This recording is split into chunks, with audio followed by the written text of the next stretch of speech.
दोस्तों, आपने कभी न कभी अपनी जिंदगी में नोकिया का फोन तो इस्तेमाल किया ही होगा और ये भी हो सकता है कि बहुत से लोगों के घर में पहला फोन भी नोकिया का ही हो। और होता भी क्यों ना, नोकिया अपने समय में फोन्स का नंबर 1 मैन्युफैक्चरर जो था और दुनिया भर में सबसे ज्यादा फोन्स बेचा करता था। पर एंड्रॉइड और आईफोन के आने के बाद मानो नोकिया जैसे मार्केट से गायब ही हो गया और ज्यादातर लोग इसकी वजह नोकिया के एंड्रॉइड प्लेटफॉर्म को इस्तेमाल ना करने की जिद को मानते हैं। पर असल में ये पूरी सच्चाई नहीं है, बल्कि सच तो ये है कि कंपनी की इंटरनल पॉलिटिक्स की वजह से नोकिया को सबसे ज्यादा नुकसान उठाना पड़ा था और आखिर में नोकिया में उनके नए सीईओ के रूप में घुस गया था ऐसा भेड़िया।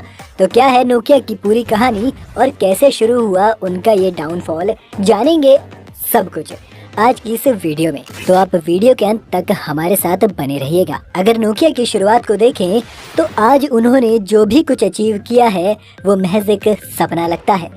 नोकिया की शुरुआत एक फिनिश माइनिंग इंजीनियर ने 1865 में की थी। इस वक्त मोबाइल तो छोड़िए, अभी लैंडलाइन के फोन के आविष्कार होने में भी 11 साल का वक्त था। तब नोकिया की पेपर मिल्स हुआ करती थी और फिर बाकी बिजनेस में घुसते हुए ये कंपनी टायर, केबल से टीवी जैसी चीजें भी बनाने लगी। इसके बाद 1960 के वक्त कोल्ड वॉर अपने चरम पर था। दुनिया के पास दो ही रास्ते थे कि या तो वो अमेरिका के साथ जाएं या फिर सोवियत संघ के। दोनों की ही ताकतें दिन ब दिन बढ़ती जा रही थी। फिनलैंड ने अमेरिका वाला रास्ता चुना और साथ ही किसी भी तरह की आपदा से बचने के लिए उन्होंने अपने रेडियो टेलीकम्युनिकेशन सिस्टम को अपडेट करने की सोची और ये कॉन्ट्रैक्ट मिला नोकिया को। नोकिया ने फिनलैंड सरकार के लिए जबरदस्त काम किया और उन्हें टेलीकम्युनिकेशन के बारे में बहुत कुछ सीखने को भी मिला, जिसके बाद वो इस मार्केट में उतर आए। नोकिया उस वक्त इस तरह के फोन्स बना रहा था जिन्हें कार्स में ही इंस्टॉल किया जा सकता था, जिससे लोगों के लिए अपने फोन के पास रहना और भी आसान हो गया। अब उन्हें जरूरी कॉल्स मिस करने का डर नहीं था। इसके बाद 1980 के दशक में नोकिया अमेरिका पहुंचा और अमेरिका आते ही नोकिया के फोन हाथों हाथ बिकने लगे। इससे नोकिया को एक बड़ा बूम मिला। नोकिया ने आगे चलते हुए अपना पहला मोबाइल फोन भी लॉन्च किया और सोवियत संघ के हेड को जब वो फोन इस्तेमाल करते हुए पब्लिक में देखा गया तो जैसे नोकिया की सेल 4 गुना बढ़ गई। अब सभी को नोकिया का ही फोन चाहिए था। नोकिया ने इसी दशक में अपना प्रोडक्शन भी बढ़ाया और 1990 आते आते नोकिया का ज्यादातर मुनाफा उनकी फोन डिवीजन से ही आने लगा। ऐसे में 1992 के साल में नोकिया ने एक बड़ा फैसला लिया, जिसमें उन्होंने घोषणा की कि मोबाइल फोन्स पर ज्यादा ध्यान देने के लिए कंपनी अपने बाकी के ऑपरेशंस बंद कर रही है। वैसे ये फैसला था तो रिस्क भरा, लेकिन इसने नोकिया की ग्रोथ में काफी मदद की। उसी साल नोकिया ने अपना नोकिया 1011 फोन लॉन्च किया था, जिसके आसान और सिंपल सॉफ्टवेयर के कारण लोगों ने उसे बहुत पसंद किया। साथ ही ये फोन एक 2G फोन था जो उस वक्त के 1G फोन के मुकाबले काफी बेहतर था। इस फोन को बिजनेस सेक्टर ने बहुत पसंद किया और देखते ही देखते हर ऑफिस जाने वाले इंसान के हाथ में ये फोन दिखने लगा। फिर नोकिया ने नोकिया 2110 लॉन्च किया जो कि काफी स्लीक और स्टाइलिश था। साथ ही ये वो पहला फोन था जिसमें नोकिया की वो आइकॉनिक रिंगटोन शामिल की गई। शायद आपको नहीं मालूम होगा, पर यह ट्यून 100 साल से भी ज्यादा पुरानी है। नोकिया 2110 में एक फायदा ये भी था कि उसमें कॉन्टैक्ट सेव करने के लिए स्पेस था और साथ ही मिस्ड कॉल्स भी देखी जा सकती थी। नोकिया अपने सॉफ्टवेयर को डेवलप करने के लिए बेइंतहा पैसे खर्च कर रहा था, जिस कारण वो मार्केट की हर कंपनी से सालों आगे था। नोकिया के सॉफ्टवेयर सुप्रीमेसी तब पहली बार सामने आई जब नोकिया ने 1996 में नोकिया 9000 लॉन्च किया, जिसमें स्क्रीन के साथ साथ QWERTY कीबोर्ड भी था। आप इससे अपना ईमेल भी चेक कर सकते थे और साथ ही इसमें वर्ड प्रोसेसर से लेकर स्प्रेडशीट तक सब कुछ था।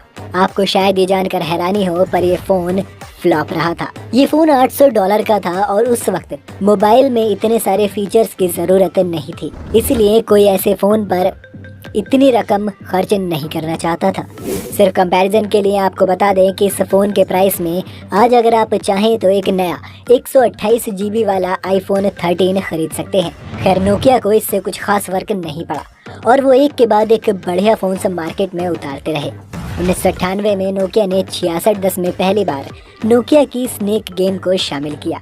2002 में नोकिया 5110 आया और 2003 में हम सभी का फेवरेट नोकिया 1100 अपनी एंट्री मार चुका था। इसके बाद भारत में नोकिया का फोन मार्केट पर 70% तक का कब्जा कर चुका था।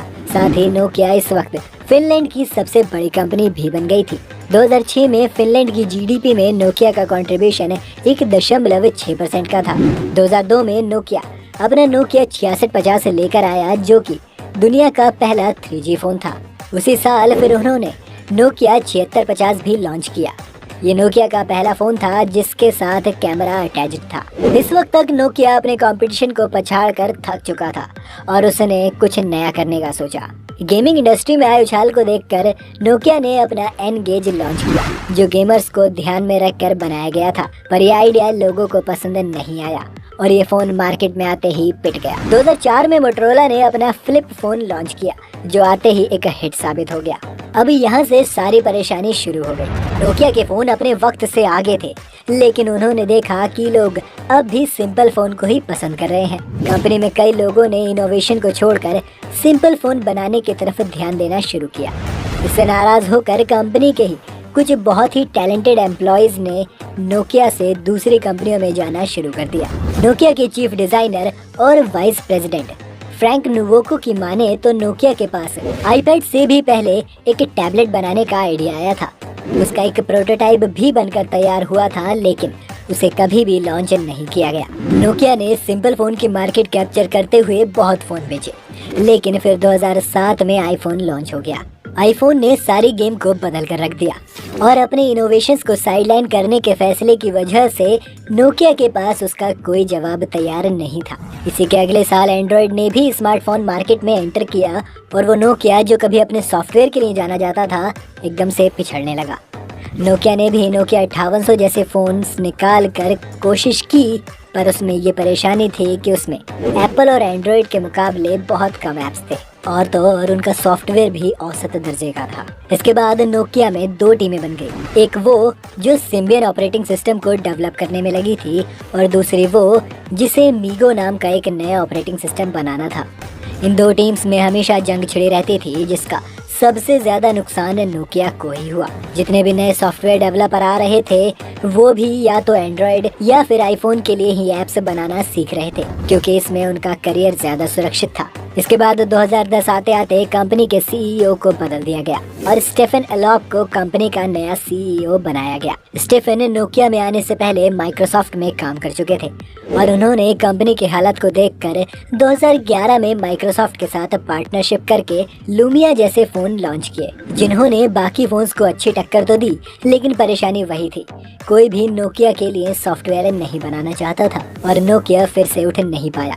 इसके बाद माइक्रोसॉफ्ट ने नोकिया के मोबाइल डिवीजन को $7 बिलियन में खरीद लिया, लेकिन इस डील में एक अटपटी चीज थी। जिस दिन माइक्रोसॉफ्ट ने नोकिया को खरीदा, उसी शाम माइक्रोसॉफ्ट ने नोकिया के सीईओ स्टीफन को अपना डिवाइस हेड नियुक्त कर दिया। साथ ही कुछ दिनों में ये भी खबर आई कि माइक्रोसॉफ्ट ने स्टीफन को 18 मिलियन यूरो का बोनस भी दिया। इसके बाद लोगों ने ये अटकलें लगानी शुरू कर दी कि नोकिया को स्टीफन ने अपने फायदे के लिए बेचा और उनका हमेशा से यही प्लान था। लोगों के मुताबिक ये बोनस नहीं बल्कि रिश्वत थी।